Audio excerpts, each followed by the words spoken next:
ഇന്നൊരു വീടിൻ്റെ കഥയാണ് പറയാനുള്ളത്. പ്രിയപ്പെട്ട സുഹൃത്ത് മാർട്ടിൻ മൂഞ്ഞലിയുടെ മൂക്കുന്നൊരു ഭാഗത്ത് പണിതിട്ടുള്ള വീടാണ്. വീടെന്ന് പറഞ്ഞാൽ ഇത് കേവലം ഒരു വീട് മാത്രമല്ല, ഒരുപാട് കാലത്തെ സ്വപ്നങ്ങളുടെ, കഠിനാധ്വാനങ്ങളുടെ, പരിശ്രമങ്ങളുടെ, പ്ലാനിങ്ങുകളുടെ, കാത്തിരിപ്പുകളുടെ ഒക്കെ ഒരു ശ്രമഫലമായിട്ട് അവരുണ്ടാക്കിയെടുത്തിട്ടുള്ള ഒരു അടയാളമാണത്. ഓരോ മനുഷ്യൻ്റെ ജീവിതത്തിലും വീട് വയ്ക്കുക എന്ന് പറയുന്നത് വളരെയധികം പ്രാധാന്യമുള്ളൊരു കാര്യമാണ്. മലയാളികളെ സംബന്ധിച്ച് ഒരു മലയാളി എന്നുള്ള നിലയ്ക്ക് ഒരു വീട് എന്ന് പറയുന്നത് ആ ഒരു മനുഷ്യൻ്റെ അടയാളപ്പെടുത്തലാണ്. പലപ്പോഴും വലിയ വീടുകൾ കാണുന്ന സമയത്ത് പല ആളുകളും സ്വാഭാവികമായിട്ടും ചിന്തിക്കാറുണ്ട്, പറയാറുണ്ട്. ഫേസ്ബുക്കിലൊക്കെ വലിയ വീടുകളുടെ ഫോട്ടോസും വീഡിയോസിൻ്റെയും ചുവട്ടിൽ ആളുകൾ വന്ന് കമൻറ്റ് ചെയ്യാറുണ്ട്. എന്തിനാണ് ഇത്രയും വലിയ വീട് പണിയുന്നത്? ഇത്തിരി ചെറുതാക്കി പണിതാൽ പോരെ? ഇത്രയും പൈസ എന്തിനാണ് വെറുതെ വീടുമ്പോൾ കൊണ്ട് ചിലവാക്കുന്നത് എന്നൊക്കെ പറയാറുണ്ട്.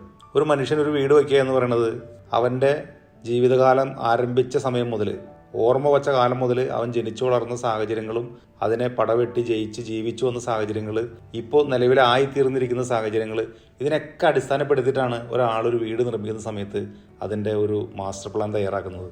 അതല്ലാതെ ഒരു ദിവസം നേരം വെളുത്ത് ആലോചിച്ച് എഴുന്നിട്ട് അന്നൊരു വലിയ മണിമാളിക കെട്ടിക്കളയാം എന്നൊന്നും തീരുമാനിച്ചിട്ടല്ല പല ആളുകളും വീട് വയ്ക്കുന്നത്.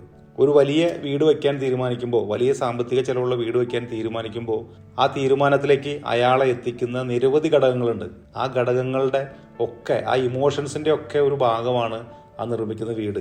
അതല്ലാതെ ഒരു ദിവസം നേരം വെളുത്ത് എഴുന്നേറ്റ ഒരാൾ ഇന്നൊരു വീട് വെച്ച് കളയാം എന്നാലോചിച്ചിട്ട് നിർമ്മിക്കുന്നതൊന്നുമല്ല നമ്മൾ കാണുന്ന വലിയ വലിയ വീടുകൾ. ഇതൊക്കെ ദീർഘനാളത്തെ അവരുടെ പരിശ്രമത്തിൻ്റെ, സ്വപ്നങ്ങളുടെ, കഠിനാധ്വാനത്തിൻ്റെ, കാത്തിരിപ്പിൻ്റെ ഒക്കെ ഒരു ശ്രമഫലമായിട്ടുള്ള അടയാളപ്പെടുത്തലുകളാണ് ഓരോ മനുഷ്യരും നിർമ്മിക്കുന്ന വലിയ വീടുകൾ. ഇത്തരത്തിലുള്ള വലിയ വീടുകൾ നിർമ്മിക്കുന്ന പല ആളുകളുടെയും ചരിത്രം നമ്മൾ പരിശോധിച്ചാൽ നമുക്ക് കാണാൻ സാധിക്കും. ഇവരൊക്കെ ഏറ്റവും ലളിതമായിട്ടുള്ള, ഏറ്റവും പരിമിതമായ സാഹചര്യങ്ങളിലുള്ള, ഏറ്റവും ചെറിയ വീടുകളിൽ സാമ്പത്തികമായിട്ടുള്ള ബുദ്ധിമുട്ടുകളും ഭക്ഷണം കഴിക്കാനില്ലാത്ത ദാരിദ്ര്യമൊക്കെ അനുഭവിച്ച് ജനിച്ചു വളർന്ന് ജീവിച്ചിട്ടുള്ള ആളുകളാണ്. അവരുടെ കഠിനാധ്വാനം കൊണ്ടും പരിശ്രമം കൊണ്ടൊക്കെ നല്ല നിലയിലെത്തി ഒരു ജോലിയൊക്കെ നേടി നല്ല നിലയിൽ ജീവിതം മെച്ചപ്പെട്ട് കഴിയുമ്പോൾ അവരുടെ സ്വപ്നങ്ങളുടെ സാക്ഷാത്കാരമായിട്ട്, അവരുടെ ജീവിതത്തിൻ്റെ അടയാളപ്പെടുത്തലുകളായിട്ട് നിർമ്മിക്കുന്നതാണ് നമ്മൾ ഈ കാണുന്ന ഓരോ വലിയ വീടും. ഓരോ വീടിൻ്റെയും പുറകിൽ വലിയ വലിയ കഥകളുണ്ട്, ചരിത്രങ്ങളുണ്ട്. ഇന്ന് ആ വലിയ വീട്ടിലിരുന്നിട്ട് അവരവരുടെ കുറേ വർഷങ്ങൾ മുമ്പുള്ള ജീവിതത്തെയും കുട്ടിക്കാലത്തെയും അന്നത്തെ കാലത്തെ കഷ്ടപ്പാടുകളൊക്കെ ഓർത്തെടുക്കുമ്പോൾ, നോക്കിക്കാണുമ്പോൾ അവർക്ക് കിട്ടുന്നൊരു സന്തോഷമുണ്ട്, ഒരു ആത്മനിർവൃതിയുണ്ട്. അതൊക്കെയാണ് ഈ വലിയ വലിയ വീടുകളുടെ പുറകിലുള്ള വലിയ വലിയ കഥകൾ. അതല്ലാതെ വെറുതെ ഒരു സുപ്രഭാതത്തിൽ നേരം വെളുത്ത് എഴുന്നേറ്റ് ഒരു വീട് വെച്ച് കളയാം എന്ന് കരുതിയിട്ടൊന്നുമല്ല പല ആളുകളും വീടുകൾ നിർമ്മിക്കുന്നത്. നമ്മൾ പലപ്പോഴും സോഷ്യൽ മീഡിയയിൽ കാണുന്ന വലിയ വീടുകളുടെ ചിത്രങ്ങളും വീഡിയോസൊക്കെ ഉണ്ട്. അതിൻ്റെയൊക്കെ പുറകിൽ ഇതുപോലെ ഉള്ള നിരവധി കഥകളുണ്ടാവും. പ്രിയപ്പെട്ട സുഹൃത്ത് മാർട്ടിൻ ചേട്ടൻ ഇപ്പോൾ ദുബായിലാണ് ജോലി ചെയ്യുന്നത്.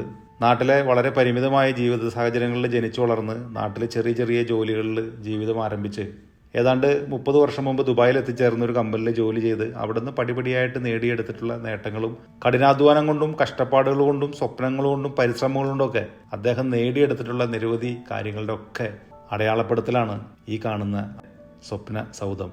മാർട്ടിൻ ചേട്ടനും സിൽവി ചേച്ചിക്കും 3 മക്കൾക്കും സന്തോഷപൂർവ്വം സമാധാനപൂർവ്വം മുന്നോട്ടുള്ള ജീവിതത്തിൽ സുഖമായിട്ട് സന്തോഷമായിട്ട് ജീവിതം മുന്നോട്ട് കൊണ്ടുപോകാൻ സർവേശ്വരൻ്റെ എല്ലാ അനുഗ്രഹവും ഉണ്ടാവട്ടെ എന്ന് ആത്മാർത്ഥമായിട്ട് പ്രാർത്ഥിക്കുകയാണ്.